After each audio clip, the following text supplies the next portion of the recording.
Members, good morning. 時間都可能好趕啊，所以咧我哋咧就 The schedule is quite tight. Let us get started. It's now on the dot. It's 8:30. We have also got a quorum of 22 members. Now, we'd like to elect the chairman for the security panel for 2016-17. Members, may I draw your attention to ROP 77(6). If you are now the chairman or vice chairman of a consultative committee, advisory committee of the government, which has a jurisdiction which is regarded to be directly related to the security panel, you cannot be the chairman or vice chairman of this panel. And the same ROP 7 states that no member can be the chairman or vice chairman of more than one panel. According to House Rule 22, Appendix 4, I now invite nominations for chairmanship. One member would have to make the oral nomination, and we need a seconder. And of course, the nomination has to be accepted by the nominee. Then it will be a valid nomination. Can we have nominations, please? Mr. Jeffrey Lam, Mr. Gary Chan. You nominate Mr. Gary Chan. Any seconder? Ms. Alice Mack, seconds. Mr. Gary Chan, are you here? Do you accept nomination? I do, Chairman. Okay. Mr. Gary Chan is nominated Chairman. Any other nominations? Mr. Kenneth Leung? I nominate Mr. James To. Okay, you nominate me. Let me ask whether there is a seconder first. I see Mr. Alvin Young, yes? Seconds. I accept nomination. Since I have been nominated, I will now hand over the presiding member's seat to Mr. Leung Yiu Chung, who is here to chair the meeting.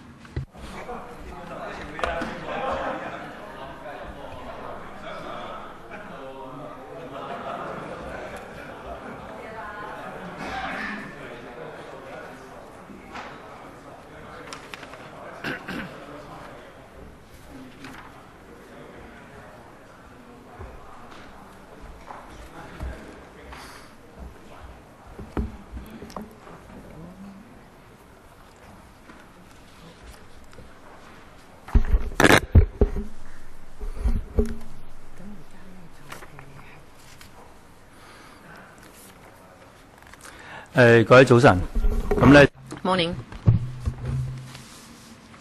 According to the ROP, since Mr. James To has accepted nomination, again, I have to chair the meeting or preside over a meeting. No matter what, I'd like to state at the beginning that every time when we elect the chairman of a panel, the Pan Democrats and pro-establishment members used to coordinate. So hopefully there will be a reasonable distribution of chairmanship and vice chairmanship between the two camps.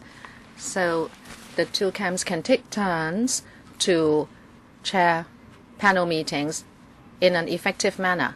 But then after C.Y. Leung took office,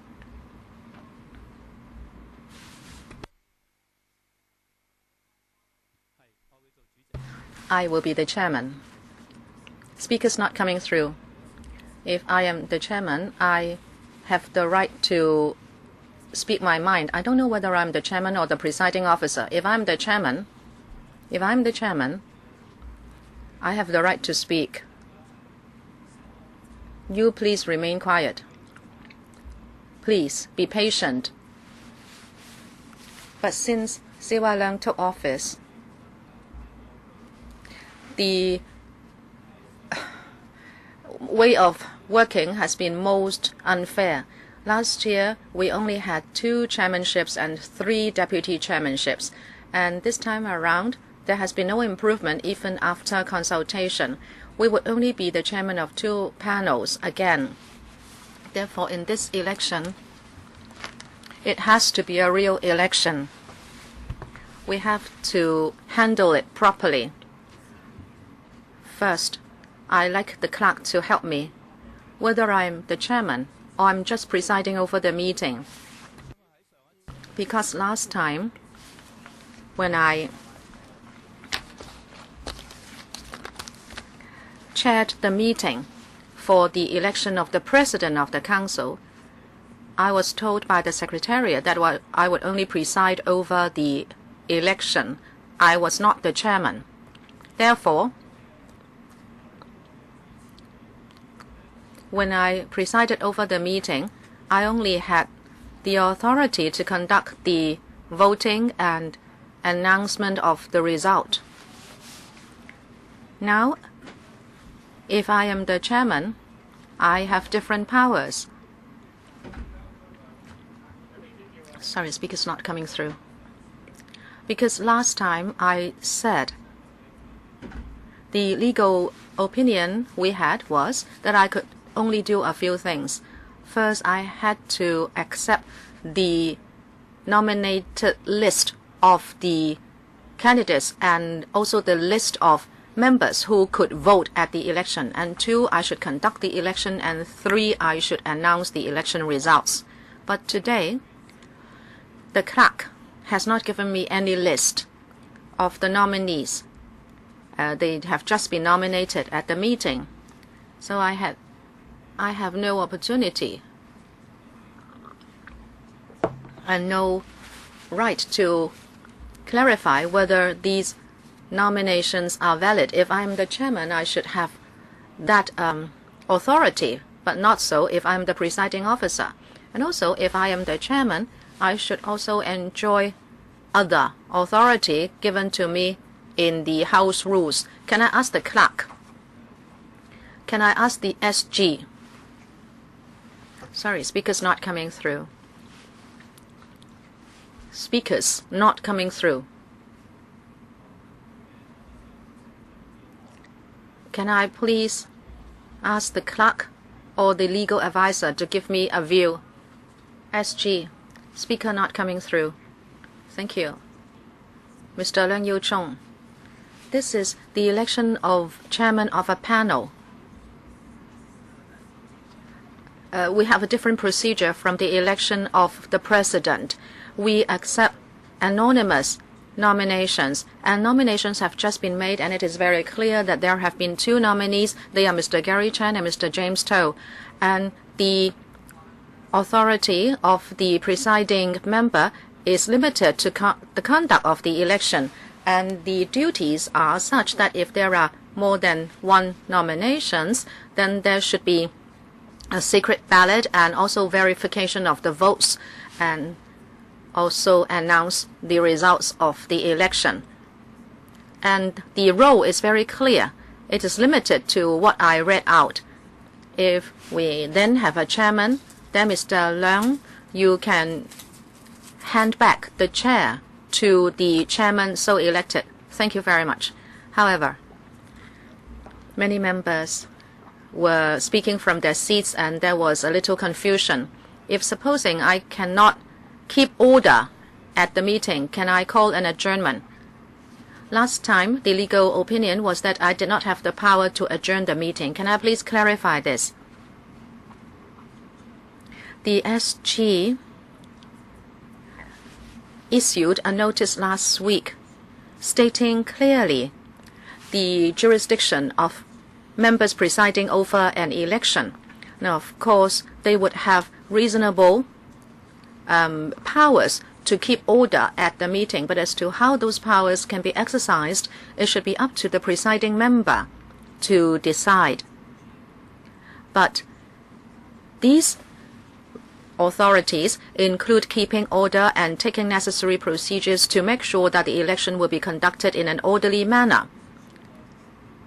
These are the views of the Secretariat, but as to how the ROP are exercised, it is still up to members to decide. It is also up to the panel to consult among themselves and then make a decision. Thank you very much. But if there will be chaos, you said I need to keep order and conduct the election in a proper procedure. But if I really cannot control the meeting, it gets out of control, then can I adjourn the meeting? Because last time the legal opinion given to me was that I could not adjourn the meeting. Do I have it now? Do I have that right at this meeting? Sorry, speaker's not coming through. Sorry, speaker's not coming through. If you want to raise a point of order, I will allow you to speak. Okay, if we now have points of order, then the clerk should give me a list and then I will allow members to speak. Okay, you have a point of order. You can only speak on that point of order. Assistant Secretary, sorry, I'd like to confirm one point. Your role is to preside over or chair the election. Of course, your powers would include keeping order and handling the council's business, but it doesn't include adjourning the meeting. You do not have that right. Okay. On my list, there are 3 members to speak on points of order, Martin Liao and 2 others. Sorry, speaker not coming through. No speakers are coming through. Chairman.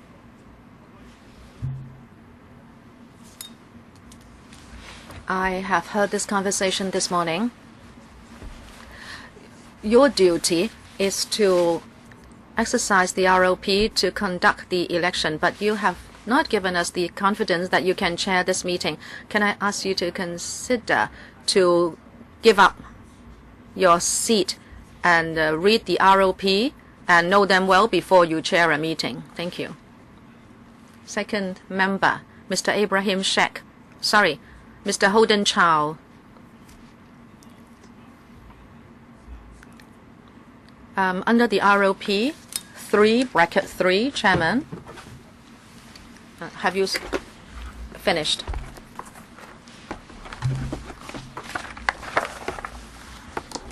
In the House Rules, Appendix 4.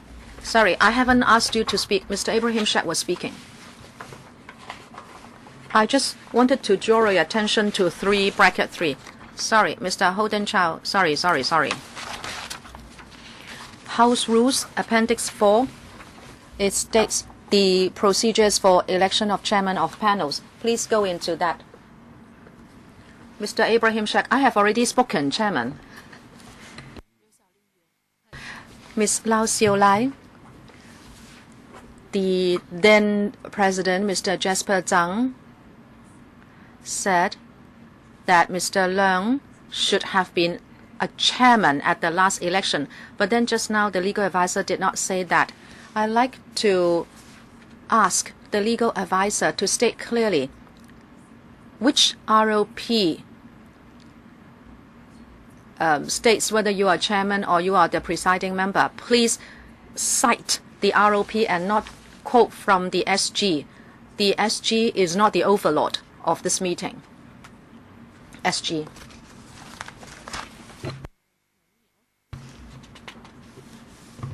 Mr. Leung, you are the second most senior member apart from Mr. James To in the President's list of the Legislative Council.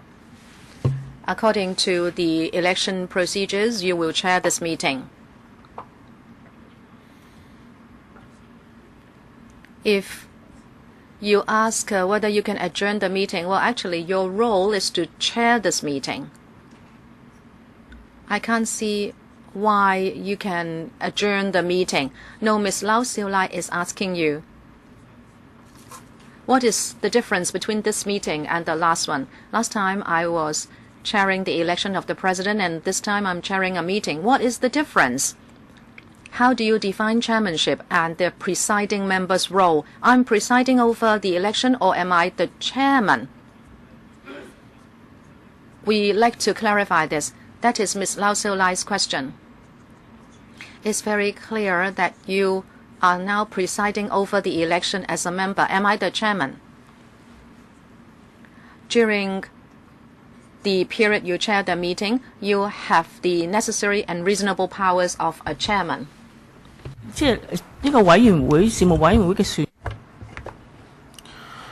According to the election is carried out according to the rules laid out in Appendix 4 of the House Rules. This is a bit different from council meetings. From the Secretariat's perspective, I cannot see why the procedures cannot be enforced. We will have a series of meetings today to decide chairman of different committees. So your role is to ensure the smooth running of these elections. Mr. Ray Chan, thank you very much. I don't know whether I should call you president, but some members ask you to consider ceding your role. I'd like to know about the mechanism or procedures. I'd like to know from the Secretariat what are the steps he has to take if he wishes to do so. But if he's reluctant and members still request him to cede his role, what would happen?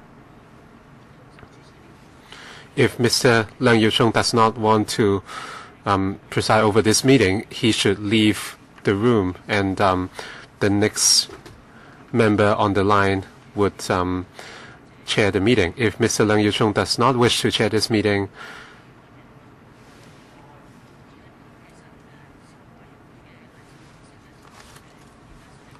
and if members have other recommendations,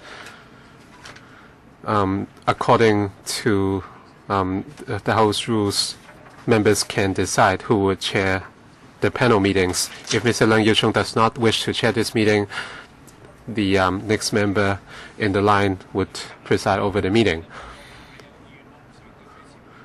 My second question was, I saw that some members don't want him to chair the meeting, so I'd like to know what the mechanism is.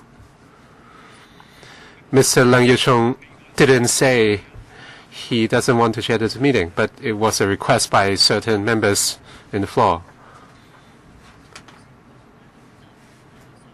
As I said, according to Appendix 4 of the House Rules,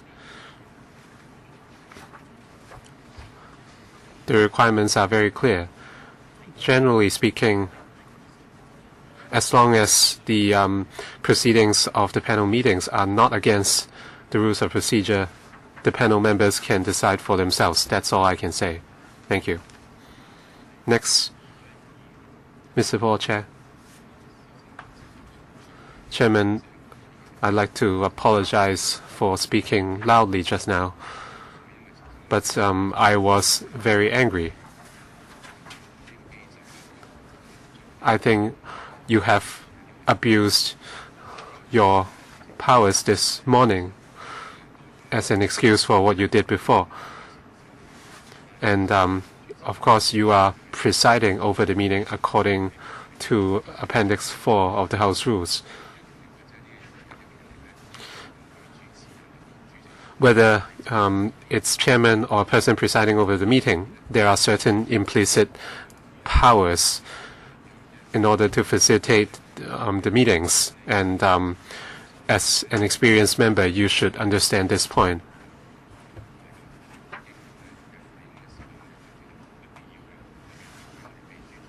I hope you won't make life difficult for the Secretariat just to justify what you did before. Last time during the election for president, you questioned me on why I allowed the 3 members to be present.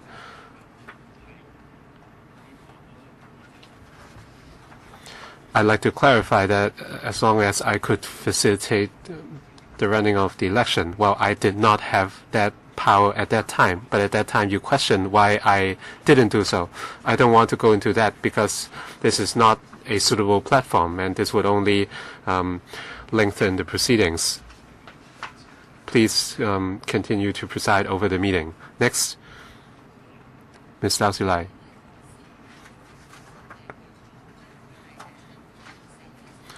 The legal advisor only cited Appendix 4.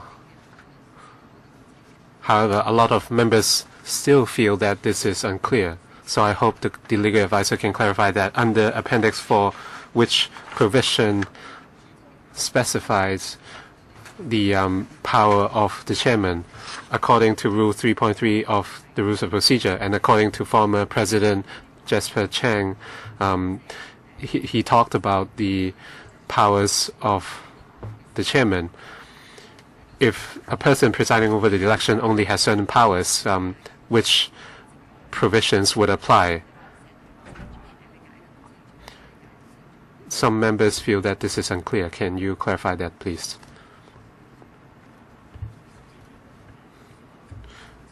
Secretary General, well, I'm not a legal advisor, first of all.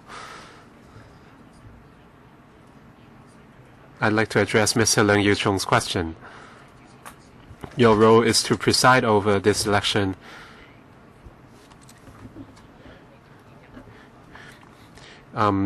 If there's a lack of order with the meeting, such that it cannot continue, you might take measures to facilitate the meeting. Your role is to preside over the election. You cannot adjourn the meeting against the facilitation of the election. This is a conflict with your role.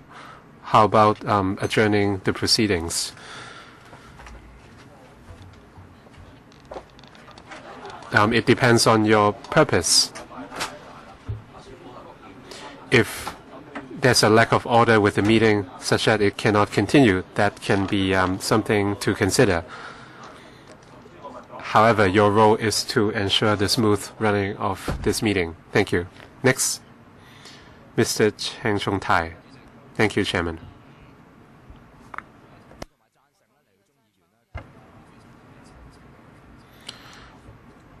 I agree with the clarification of Mr. Leung Yiu-chung's or the chairman's role. This is relevant to what Mr. Abraham said last week. The same situation occurred. And Mr. Leung's point was whether or not he could ask certain members to leave. If, according to the Secretariat, he has no such powers. Last Wednesday, Mr. Shek threw some members out. It was against the Electoral Powers and Privileges Ordinance. Yesterday, the President, Mr. Andrew Leung, issued a memo. He said he would rule on the oaths taken by some members. 3 of them were invalid. I'm not pinpointing Ms. Lau Siu-lai and Mr. Nathan Law. And for 2 other members, Mr. Leung said he's still waiting for legal opinion to see whether they are valid. For Mr. Wong Ting Kwong, Ms. Lau Siu-lai, and Mr. Nathan Law, according to the standards exercised by Mr. Shek last week, those 3 members should not be allowed to be present at this meeting.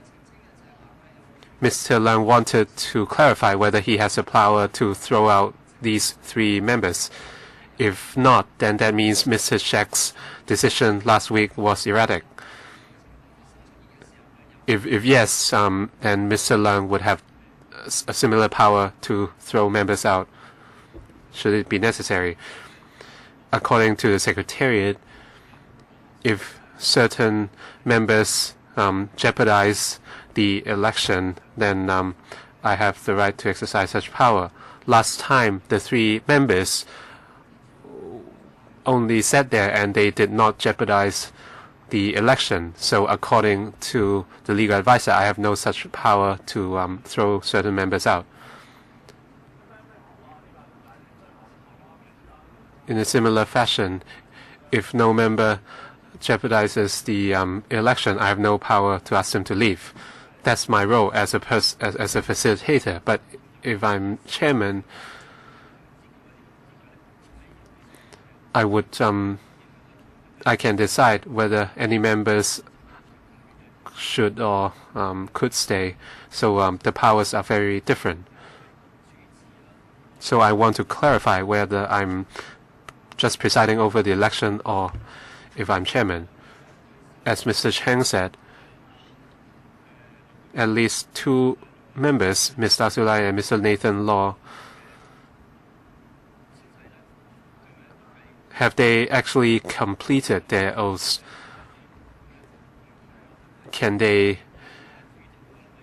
stay at this election. As chairman, I have the right to clarify over their roles. If I'm just presiding over the meeting, I have no powers to clarify who can stay and who can't. So I want to know whether I have the power to clarify whether certain members can stay. For members who have not completed their oaths according to the ROP, they cannot be present at this meeting. They cannot participate and they cannot vote. However, if they do not affect the election, can I ask them to leave? If they are here, as long as they have not disturbed the running of this meeting, the person presiding over the meeting has the final say.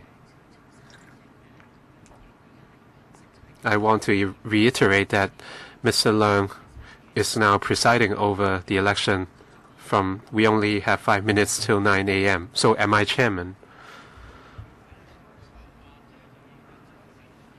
Mr. Paul Chair questioned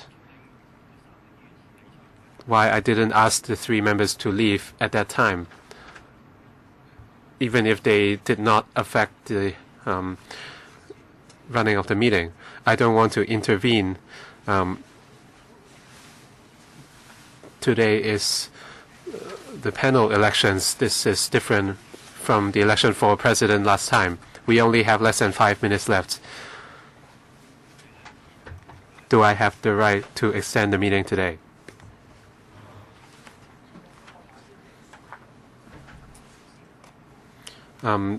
The elections today are scheduled to take place every 30 minutes. In theory, you have such power. However, you would affect the election to be held at 9 a.m. I think that if that's the case, we cannot hold the elections today. Of course, you have the final say. Before certain questions are clarified, I cannot facilitate the voting. Next, Mr. Nathan Law. Thank you. We face a lot of issues, including oath-taking, like Mr. Cheng said. Several members in attendance have not had their oaths validated. Mr. Andrew Leung is still considering. Some members did not complete their oaths, and the saga with the nationality of Mr. Andrew Leung is still going on, and we face a lot of unprecedented issues. Now, I have a point of order. I have a question. I have a question on 22G of the House Rules. And generally speaking, the members should preside at the elections. Is this still a general situation? This is we have not encountered this before in previous councils. So can the Secretariat clarify that, please? Secretary General.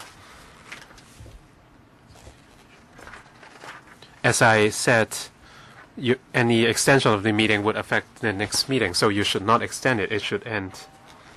Next, Mr. Michael Tian. Chairman.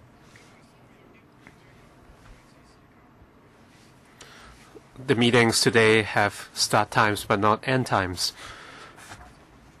As the Secretary General said, the meetings are scheduled to, the elections are scheduled to finish after 30 minutes.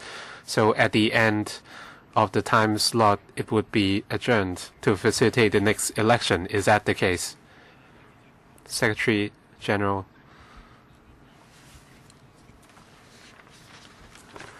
According to the agenda tabled, this is scheduled for 8:30 to 9 a.m. And at 9 a.m. we will have another meeting. I cannot hear you. Can you repeat that, please? According to the agenda, the meeting starts at 8:30. It will end at 9 a.m. for the next meeting. 今日成個會議流程好清楚，已經俾咗大家。And And you know exactly how the agenda is going to run, and the next meeting should start at 9 a.m. Ms. Starry, Chairman, I know that when you chaired the meeting last week, you were under huge pressure. But today, again, you used your chairmanship at this meeting and tried to relieve your pressure by putting pressure on the Secretariat. I find it very regrettable. It is now 9 a.m. I don't think we can elect the chairman of the security panel. And according to the agenda, we need to conclude the meeting and we have to go to the meeting of the development panel. Please do not play tricks anymore. Many other panels need to elect the chairman and vice chairman. Mr. Leung, I understand that you have a different view about how the meeting was handled. We should follow up at other occasions, and you should not abuse your chairmanship so that now we cannot hold the election. Right, next, Ms. Lau Siu-lai. Chairman, just now the answer from the Secretariat still does not state clearly whether you theoretically should only preside over the meeting and you are not the chairmanship. There is no jurisdiction. She did not answer that question, and she said logically, since you want to chair the meeting should not be adjourned. In fact, all chairmen would like to chair meetings, and so there should not be any adjournment. But this is just according to her own logic. She did not point to any rule under the ROP for her to come to this interpretation. I hope the Secretariat can always cite the ROP when they answer questions of this sort. The SG? Sorry, speaker's not coming through. Since a member has asked about quorum, please count the number of members. If there is no quorum, the meeting is aborted. Do we have a quorum? The meeting is ended.